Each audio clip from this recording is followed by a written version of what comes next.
I want to thank everyone so much for joining us today from across the country and across the world. I'm Amanda Bograd. I'm the CMO here at Conscious Capitalism, Inc. We appreciate you taking the time today to learn and grow in community with us. As many of you know, and maybe some of you don't, conscious capitalism is a philosophy that emphasizes the human nature of capitalism and business. It's a movement of business leaders around the world working to change the practice and perception of capitalism to elevate humanity. And Conscious Capitalism, Inc. is a nonprofit organization dedicated to catalyzing that movement. Every week, we're offering virtual gatherings as a way for the community to see how this philosophy takes shape in the leadership journeys and the business practices of those in our network. Just a few housekeeping items. Today's gathering is scheduled until 1 Eastern, 10 Pacific. Laura and Charlene will be in conversation for the next 45 minutes or so, and then we will transition to audience questions during the last 15 minutes of our session. Please type any of your questions in the Q&A box at the bottom of your screen. If you have any technical issues at all, please email us at info@consciouscapitalism.org and we'll get right back to you. All right, now it is my pleasure to introduce today's speakers. Today we are joined by Laura Hall and Charlene Ernster. Laura has spent most of her business career in the fashion industry, helping to steer brands like Burberry and Polo Ralph Lauren. She left her last corporate role as president of accessories for Ralph Lauren to pursue her dedication for helping others and making a difference for companies and building brands. Charlene has also spent her career in the fashion industry, previously working for brands like Guess, Victoria's Secret, and Armani Exchange. Today, she's the founder and CEO of We Are Ha, a brand she launched in 2015 that is pioneering sustainable fashion. She is proud to serve as an advisory board member for the Responsible Fashion Organization, the Conscious Capitalism Los Angeles chapter, and Female Founders. Welcome, Charlene and Laura. All right, ladies, I'm going to turn it over to you. I'm so excited to hear your session today. Thank you for joining us. Thank you, Amanda. Thank you, Amanda. And welcome, everybody. The fashion industry. Wow. Okay. The fashion industry is an industry that we think impacts everyone, and it's an industry that everyone can impact. Because when it comes to what we all wear, we're all stakeholders. So today, Charlene and I want to have a conversation with you about our industry, the fashion industry, and share some of our lessons that we've learned. The truth is that the fashion industry is not going to find its way out of the problems that we're facing right now without the help of all stakeholders. So today, we'd like to focus on two of the key stakeholders: conscious fashion business leaders and conscious fashion consumers. Charlene. Yeah, exactly. Hi, everybody. So through the experience that Laura and I have had in the fashion industry, we've found that there is two great tools to help us make this progress on our journey. And those two tools that we've embraced are to #start somewhere, and that progress over perfection is okay. These two steps, these two things in combination will help us to begin to move the needle to a global change in the fashion industry, which we hope we can define to you today, the magnitude of that change and how each of us personally could affect climate and the world and the people on it by just changing the way we think of conscious fashion. So I wanted to start with, both of us are going to start with our personal journeys to conscious capitalism. And I'll tell you about mine. So in the latter part of the 2000s, I began to have my, what I call aha moment. Three things greatly changed in my life, or began to affect me. The first was the birth of my children, becoming a mother. The second was finding the capacity to motivate a global team at the helm of a public fashion company to fulfill them personally and to find purpose in their jobs as well as my own. I was tapping out in the capacity to do that. And the third thing was witnessing the massive amount of waste in my industry.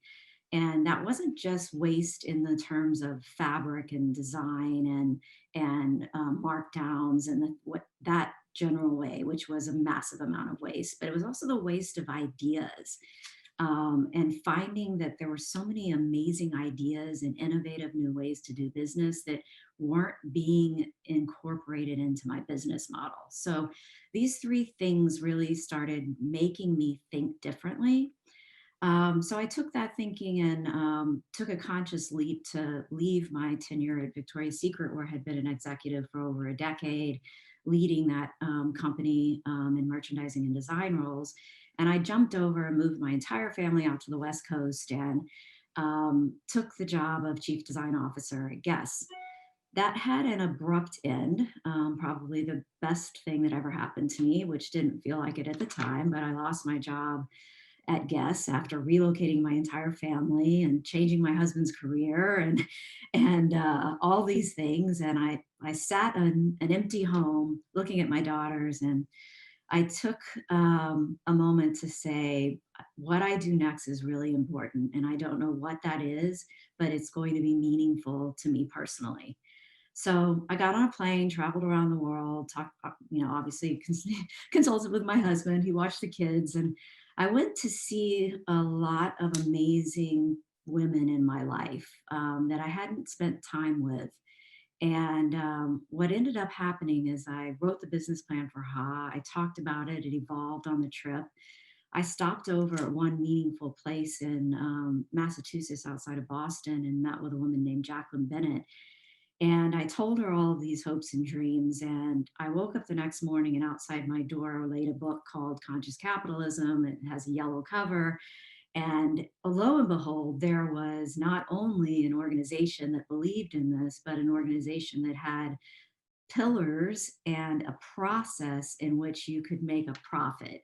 Because up until that moment, I believed myself to be having a massive midlife crisis. And I thought, based on my success, my personal success, I had never made money or seen success out of putting people and planet first. So conscious capitalism gave to me at that moment a roadmap, and what was really important to me, proof that people were actually making more profits. People were happier, they had higher purposes. And that was a literal gold mine for me to take the leap. And then Jacqueline also ended up sponsoring me to my first CEO conference. And that's where I landed in the fall of 2016 and came up with the concept of start somewhere. We'll talk about this further, but I needed a bridge to go from not perfect to perfect. I needed some way to launch this business knowing it was impossible for me to launch it and be perfect from the get-go. And there's a lot of technical issues in that, but suffice it to say that swimwear is made of fibers that have to endure a lot of wear, tear, sweat, chlorine, salt water, and there aren't natural fibers that can supply that. So by nature of the products I was intending to make, I could not be 100% pure. So Start Somewhere was an epiphany I had while at Conscious Capitalism CEO conference that gave me a handle to get going. So, and then the next year at the CEO conference in 2017, I met Laura Hall, which was amazing to me because I was just about the only person, there might have been 3 other people, Jacqueline included, that had anything to do with the fashion industry at Conscious Capitalism. So we weren't showing up. It wasn't interesting to our sector. It wasn't interesting to that part of the business. So when I met Laura, I said, oh my gosh, you have this amazing background and you're at Conscious Capitalism. This is meant to be. So with that, I'm going to pass it back to Laura for her to talk about her personal journey.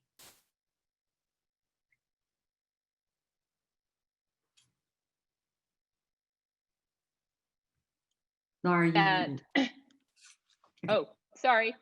You're good. Okay. When I met Charlene, it was an awesome moment. And I think for me, I was sort of an unconscious, conscious capitalist for a long time. And I actually began to realize that we were up against finite resources and what I would call antiquated CSR messaging when I was with Burberry in London. And when I got to Polo Ralph Lauren as president of accessories, I realized that this was a moment for me, a strategic moment. And I decided that I had to change and use my voice differently at Polo Ralph Lauren, and that I had to show up as a conscious business leader. It's also when I realized that just making progress was okay, because there was never going to be a perfect moment to do what I wanted to do. I would say that my journey to conscious capitalism as a conscious fashion business leader has been a long one. It's been somewhat circuitous, but I will tell you that, especially now, given what we're going through as an industry and as an economy, I'm more convinced than ever that conscious capitalism and conscious fashion businesses are where we need to be. And I'm fully committed to the task ahead. Because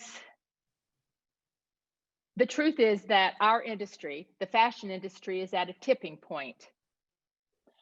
It's not really about me as a fashion leader. It's not even about me and my partners. It's really about we. And that's why when I met Charlene at the the Conscious Capitalism CEO Summit in 2017, I knew I'd found a kindred spirit. Charlene and I both believe that our industry must come together right now and collaborate.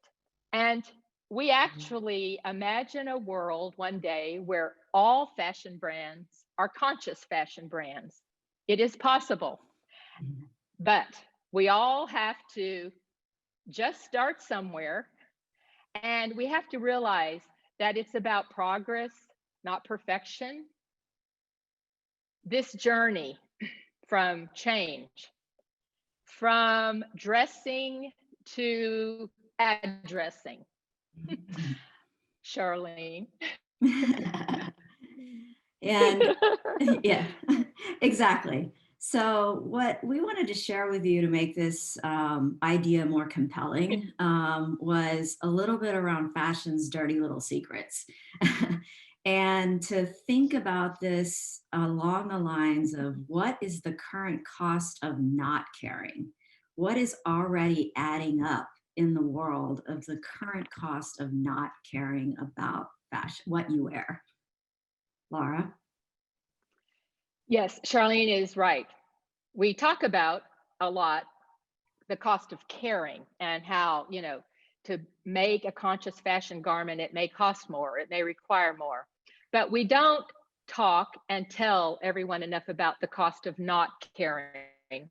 So here are some dirty little secrets about our industry. Oh, the clothing industry churns out 80 billion garments a year, and it employs every sixth person on this planet. The average consumer purchases 60% more clothing now than they did 15 years ago, and they only wear them for half as long. On average, 1/3 of women wear clothing items as few as 5 times before tossing them. And folks, fashion contributes $2.4 trillion to global manufacturing every year. It employs over 86 million people, mostly women. Approximately 10% of the world's total greenhouse gas emissions.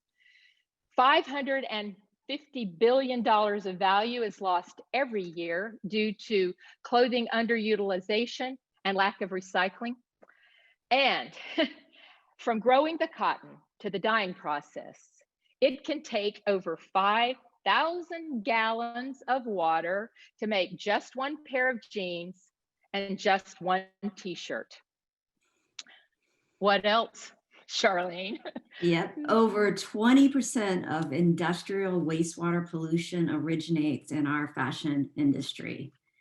And something I'm very passionate about is landfill clothing sent by Americans. So that's only by Americans, is 11.15 million tons of landfill waste in 2017 alone. That is unbelievable. And that's compared to only 1.7 million tons, which I shouldn't even say only, but that's compared to 1.7 million tons in 1960. Plastics, which you might be wondering, why are we talking about plastics? This is a fashion conversation.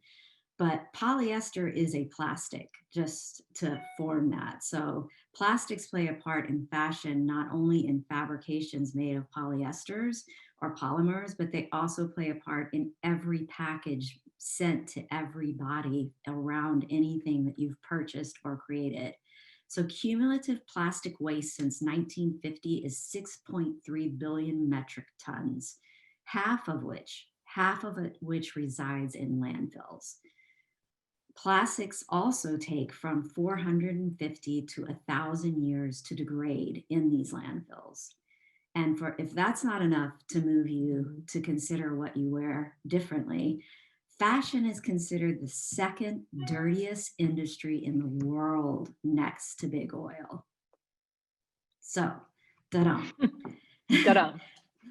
So perhaps a definition of what conscious fashion is would help at this moment. So we define conscious fashion. It consists of apparel and accessories that are built with a triple bottom line in mind, meaning they prioritize sustainability of people and the planet as much as making a profit. And we all know as profit is the most important thing. Profit is what will make us able to continue to feed the planet and have a life and a well-being. Laura? Yes, because as Charlene just said, making a profit is the foundation of any good business, but it's actually the part that's sometimes the least understood when you're trying to build a conscious fashion company or business. We happen to think that how a conscious fashion company achieves profitability actually requires some extra due diligence on one of those 4 pillars of conscious capitalism, which is stakeholder integration.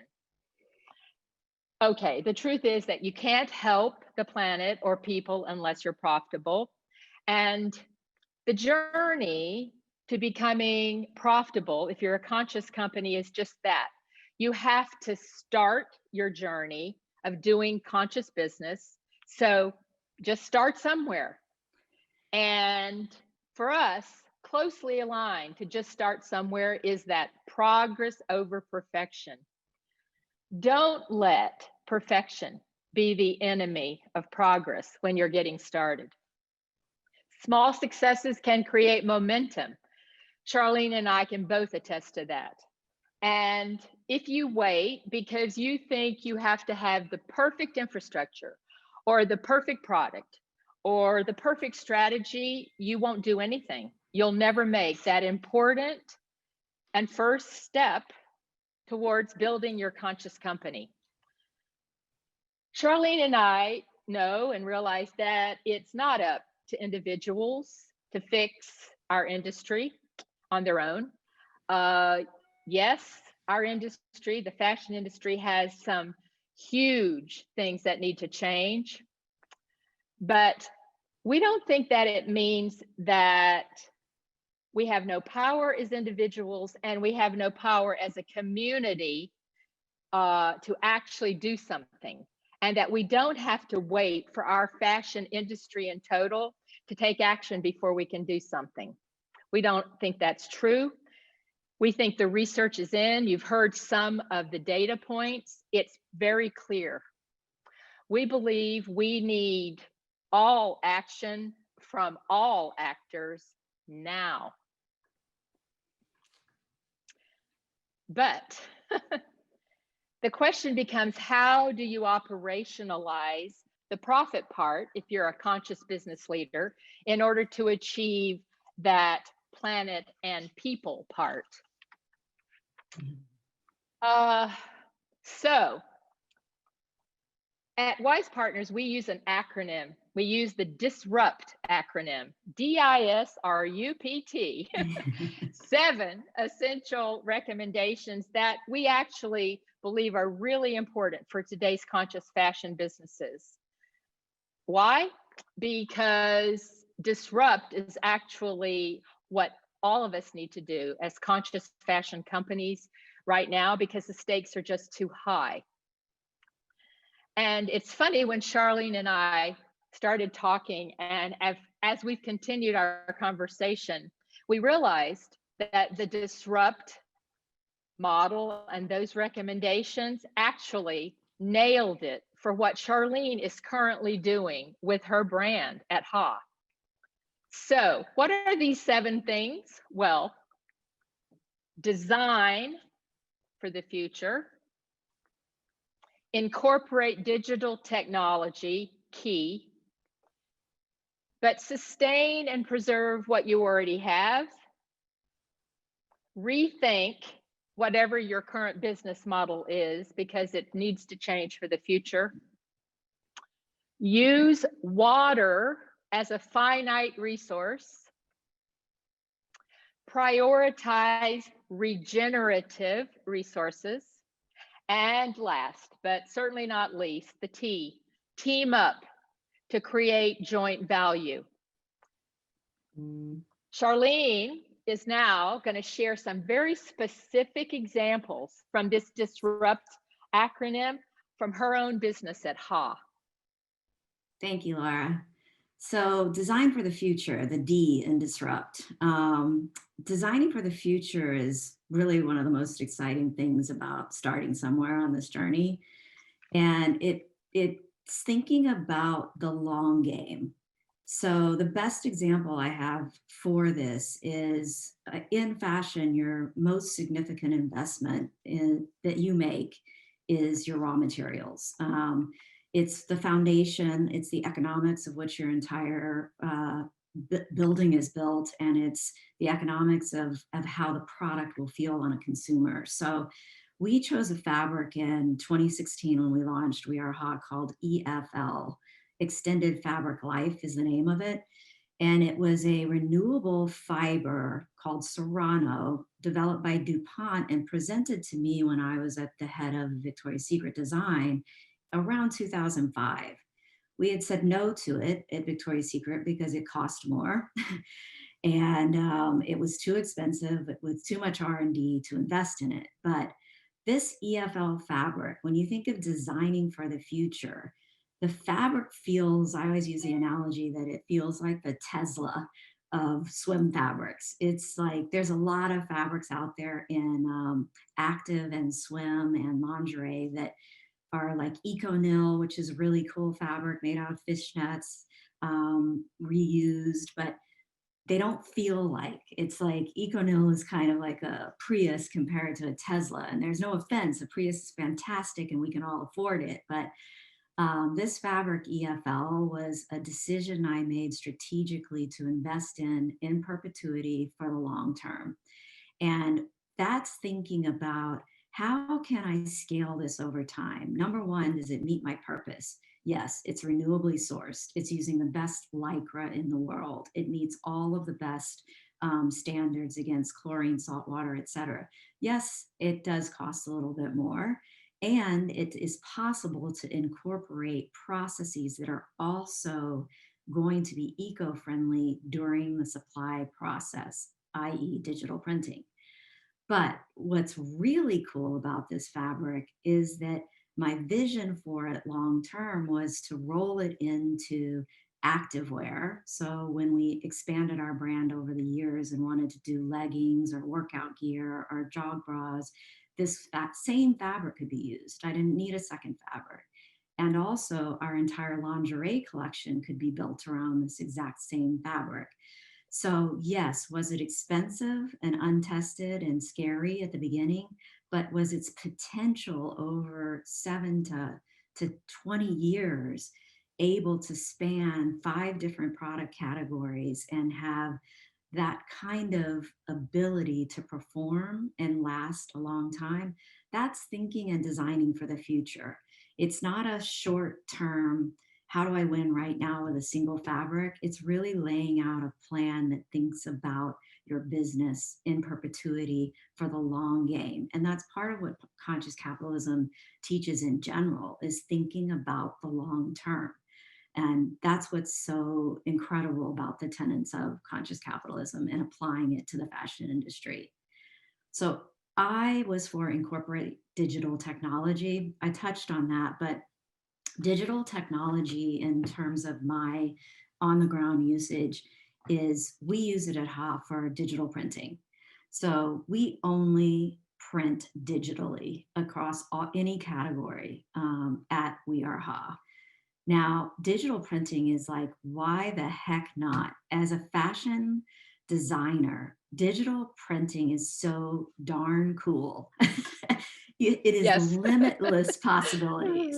You can use as many colors as you want. You can use any technique, fine lines, big lines, smudging, anything. It's limitless. It's Right. simple and limitless. So it's the best quality of prints that you could ever dream of, and it has the lowest imprint on the planet. So that to me is like the happy medium, and what we strive for at HA in general is like, how do you get the best quality with the lightest footprint on Mother Earth? So why isn't everybody using digital printing technology? Because it's, because it costs 7 times more than traditional printing, but it could have the greatest short-term impact on the environment in our entire industry right now.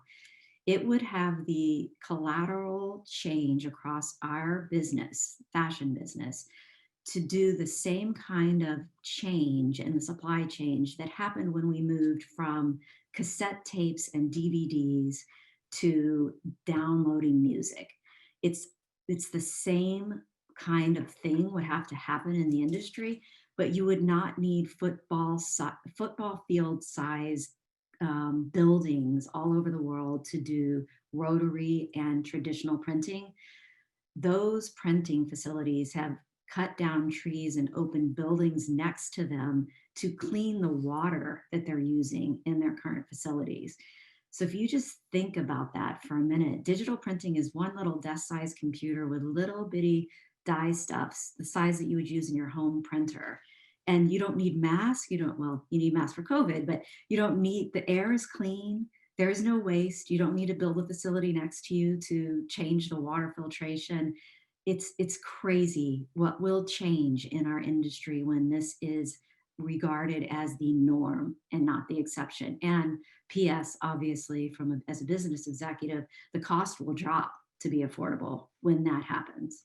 So that's one way that we have effectively decided to incorporate digital technology.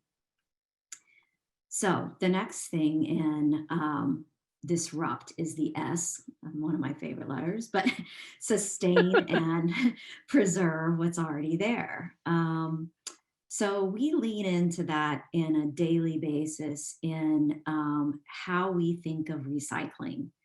So from day one, in this idea of launching a sustainable brand, I had to find a way to use polyester or forms of polyester for active and swimwear that was sustaining and regenerative in some way, shape, or form. So we lean into the idea of no single-use plastic. And what Laura and I are both wearing today is our sleepwear, which is made out of recycled PET plastic bottles using only digital printing technology. So it's a small move, but when I talked and I outlined for you the amount of plastics in landfills right now and the amount of clothing in landfills, if I can, in our little brand of We Are Ha, actually pull that out of landfills, put it back into my business model, use the polyester for what it's good for, which is being able to wear garments for a long time with color, saturation, and recovery and work out in them, then I think we're making that progress over perfection, where we just always consciously recycle as much as we can. And we get better and better at that. Over our past 5 years at HA, we've even moved our plastic bags to only recycled or biodegradable bags. So again, progress over perfection. Every year we iterate and get better. So the next thing I want to touch on is the R, rethink your business model. So what I have to say for that is why not and why not now? If there is one thing that happened this year as a positive outcome in the fashion industry from COVID, why not now? Big or small, this is the moment, because all of us in the fashion industry, especially the bigger companies, are trying to hold on to our companies. And why not choose the future of fashion? Why not choose eco fashion? Make the choice on purpose, people, and planet now, and rethink the business model, because it wasn't working anyway. It was just covered up in the big companies being able to facilitate an existing infrastructure, which never was working. Now the emperor's clothes are displayed, and I say, why not now? You know, when I woke up on March 20th of this year, we at HA received a 34% cancellation of our orders to the tune of $1.5 million that was sitting in my warehouse from cancellations from our wholesale retailers. We had to think differently overnight. It was a third of our annual revenue disappeared overnight. And I had to pay my suppliers. I had to pay my team. I had to keep the business open. And it's like that forced me as a small business owner to rethink and to take risk and to push myself further to be a conscious business player more than ever. And I say, why not the big players too? Because when the big players do it, then we really are talking about change. True. So the U in disrupt is use water as a resource. I think I already touched on that, so I'm going to skip over that. And the P is prioritize regenerative resources. I also talked a little bit about what we do with recycling, but regenerative is really from natural fibers. And we are super proud to unveil in 2021 a next level collaboration, co-creation, as we call it, with a company called Reset on organic, GOTS certified cotton. So again, I just want to step back a second and say that when you go back to the D in designing for the future, this has always been a part of our business model, but we're here trying to play the long game, and we need to create product that is saleable, product that can turn a profit before we add more products, which is very difficult as a high level person who's thinking about what they want to make immediately. But part of this conscious fashion is playing the long game and waiting to make each step profitably before you just create more product before it's proven, and create more waste and more items in the world that possibly aren't needed.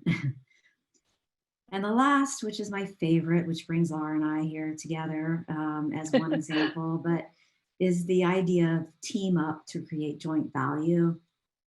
But I'm doing that obviously on an active basis, and one that I'm very proud of with the work that we're going to do around cotton. But what's interesting in this teaming up in fashion is I think we all need to take a really hard look at what teaming up means. In the past, we grew brands by extending our products. So to build an enormous brand, I would start making something that's possibly already made. Let's use an example of Ha could start making shoes tomorrow. Why would I do that? I'm not a shoe brand. Why would I ever decide to add categories to my business that are already done better by other players? So I think as we think about growing brands, my dream is and is to become best at leading a brand in the intimate space of underwear, lingerie, swimwear, and sleepwear. Those are really intimate things. And if I think about collaboration in the future, that might mean that I do, throw a dream out there. I do one shoe in collaboration with Allbirds, but I have no business being in the shoe business. And maybe I bring more, I bring a highlight to their brand that customers that didn't know about Allbirds that are hot followers find out about Allbirds. But instead of creating a category I'm not great at and making more waste and competing with somebody who is great at it, that's to me the future of teaming. That's like, how do you team to bring eco fashion at all levels with everybody working in it to all of you so that consumers can find the best eco fashion doing the best work in the industry. So that's a little bit about Brilliant.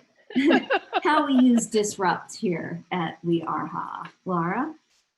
That is so brilliant. And the ending of, again, going from being the leader in fashion to recognizing that being part of a bigger picture, that new ways of rethinking our business to think about the we instead of me, and ultimately how this can all benefit our planet and people and our customers. So, natural segue here. Let's talk a little bit about the role of the consumer or the customer in the fashion economy. What should I wear? Oh, it's a question we all probably ask ourselves every day, even now, even if we're on a Zoom call and not out. So we think that what you choose to put on your body is as important as what you put in your body. And if you are a conscious fashion brand and you're leading a conscious fashion business, you absolutely must realize it's a question that your customers are asking every day when they're making decisions about what to buy. So here's the thing, like we said at the beginning, we're all fashion stakeholders. So what advice can we give to all of you today? Because you're all either fashion leaders, conscious capitalists, but you're all conscious fashion consumers and customers. Charlene, what advice do you give your customers on that evolution to becoming conscious?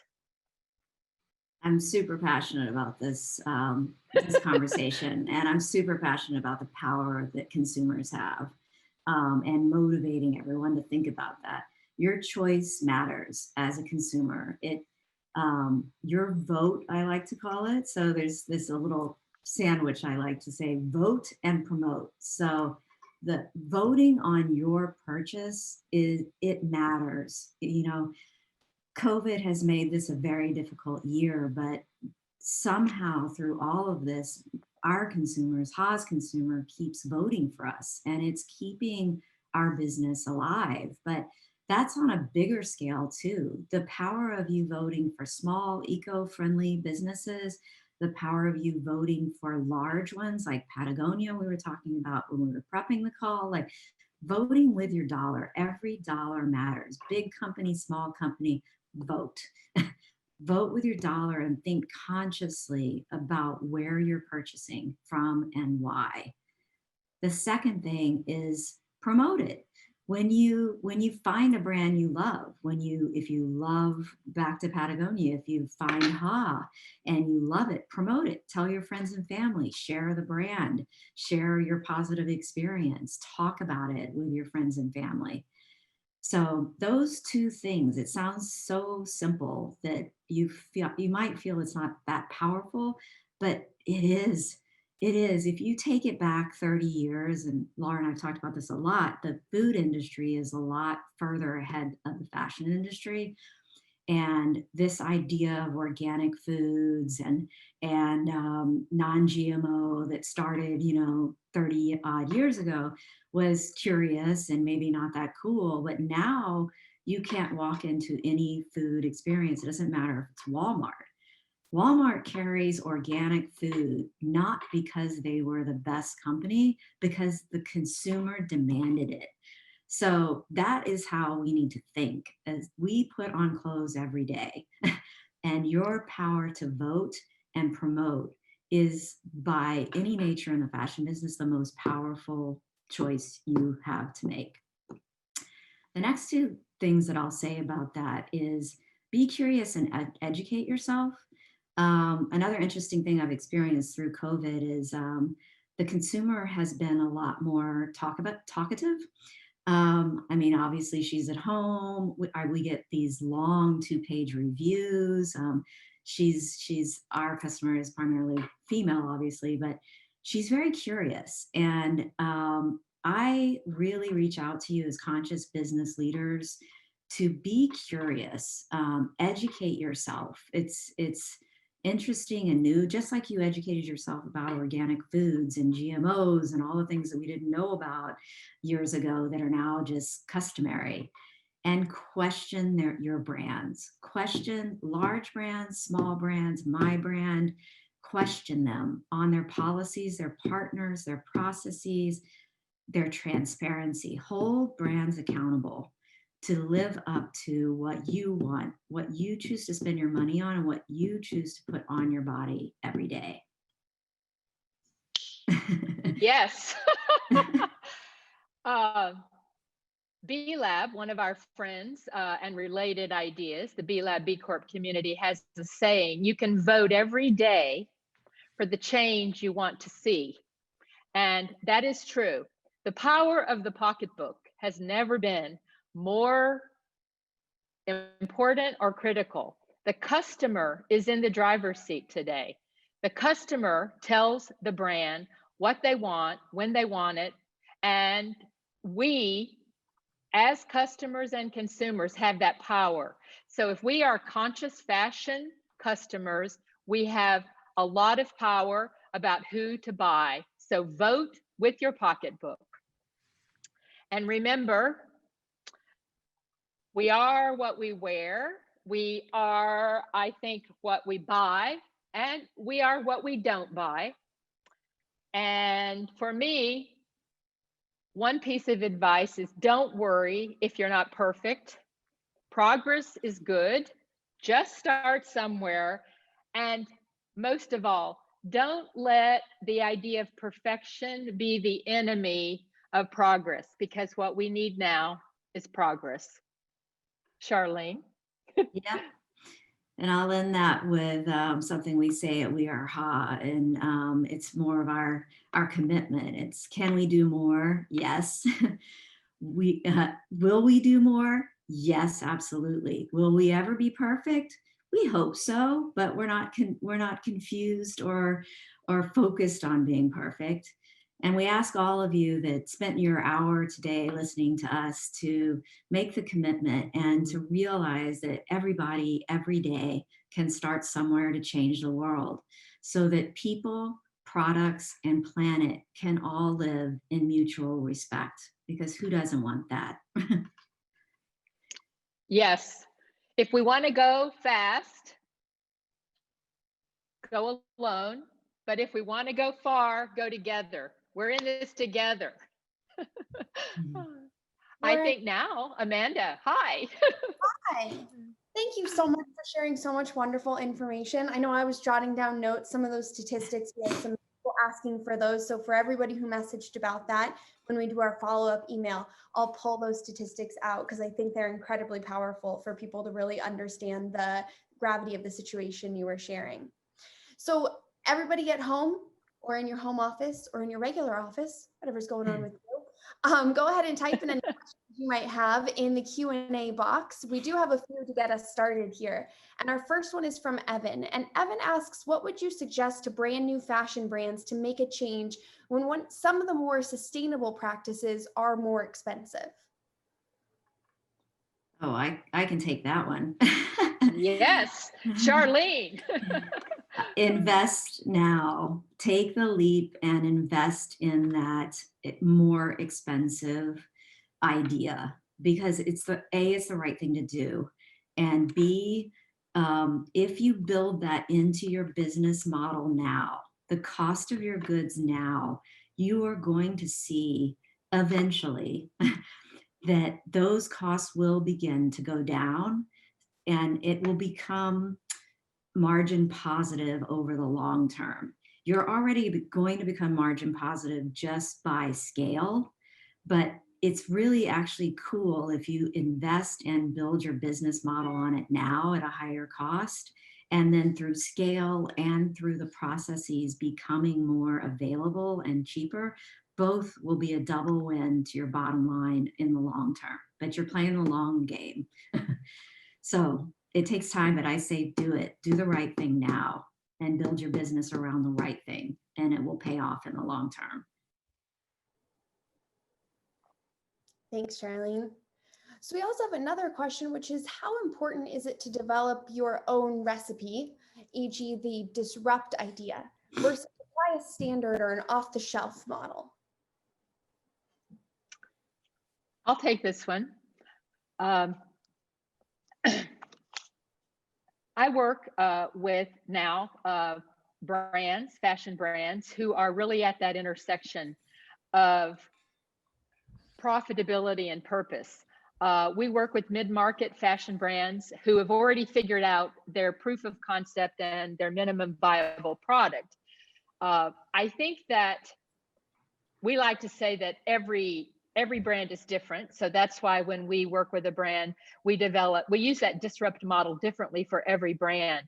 But I think it's really important, that part where it says, don't give up and preserve what you're good at and what your brand has been about is important. So that secret sauce or that recipe that somebody's looking for, if they want to become a conscious fashion brand and they've already, they're in the fashion business, they just want to get more conscious. I say, look at where you're doing what you're doing and see if you can just start to make small steps, start somewhere to do whatever you think for your brand makes the most sense. Every brand's DNA is different, but every brand's got something that they can pick to change. Maybe it's their pricing, maybe it's their sourcing, maybe it's using digital print technology as Charlene did at Ha. There is likely to be something, and find that thing and start with that.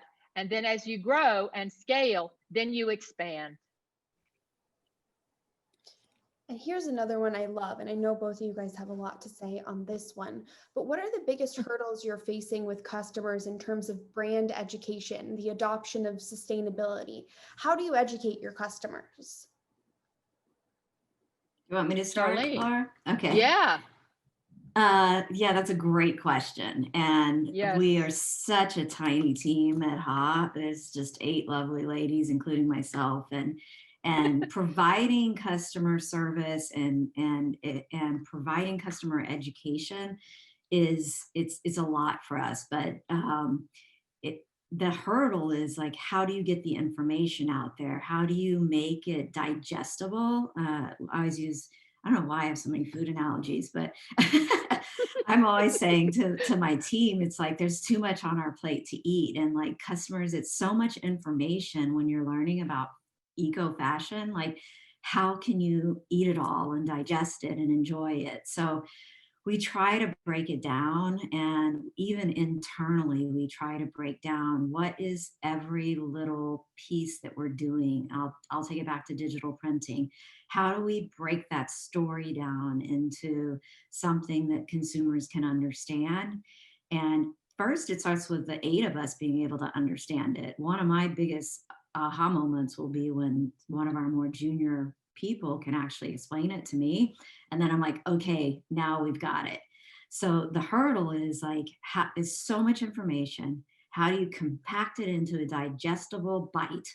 And then how can you serve and reserve that bite out to your consumer base so that they can also begin to understand this entire world of eco fashion? I would add to what Charlene said, something that we're finding when we work with clients.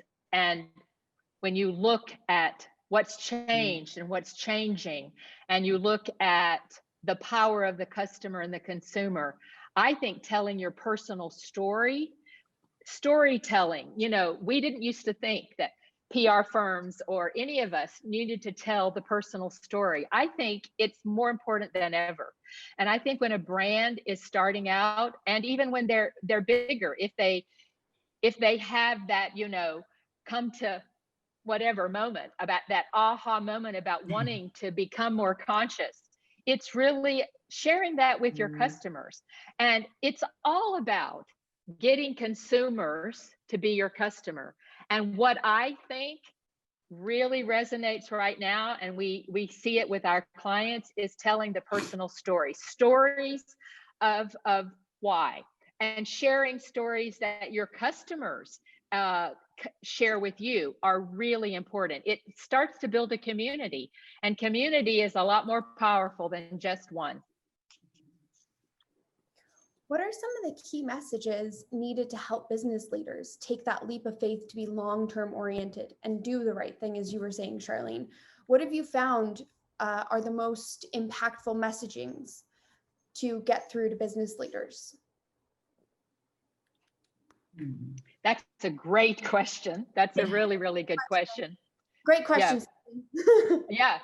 Messaging, as we're all talking about, and these questions indicate, we all realize, and everybody out there is asking, because the messaging is important. And I think what I'd say to that is, again, if you are making shoes, your messaging may be different than if you're making lingerie. I get that. But I think underneath it all is, if I had to pick a word, well, 2 words: authentic. You got to be real, because customers today, let me just say that customers can spot it if you're not telling an authentic story. And I'd add transparency. When you can tell them the truth. And we've got some brands that we know that, that's how they became as big as they are and built their brand, is on those 2 things: authenticity and transparency. In the conscious business world, those are critical. Yep, agree 100%. And that takes a lot of bravery, Yes. especially in fashion, because it really is difficult to be perfect from the get-go. It's just all of the people in this process. It's hard to be perfect. So you have to be brave while you're being authentic and transparent, is owning up to the fact that, yes, I still do use polyester, and I still only have found a way to use 50% recycled polyester because technology hasn't gotten us up to 100%. But I just have to be authentic and real about that and say that every time we cut this fabric, we're getting better. And that's the best I can do right now. So shifting in the stakeholder model, but over to your investor stakeholder. Have you found that investors in the fashion industry are giving more value to some of the concepts we've discussed here today, and sustainable and conscious fashion?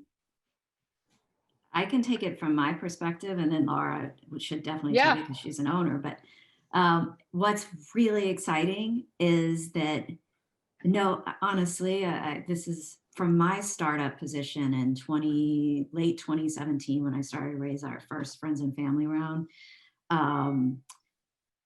The fashion investors really didn't care. I know that in my experience, honestly.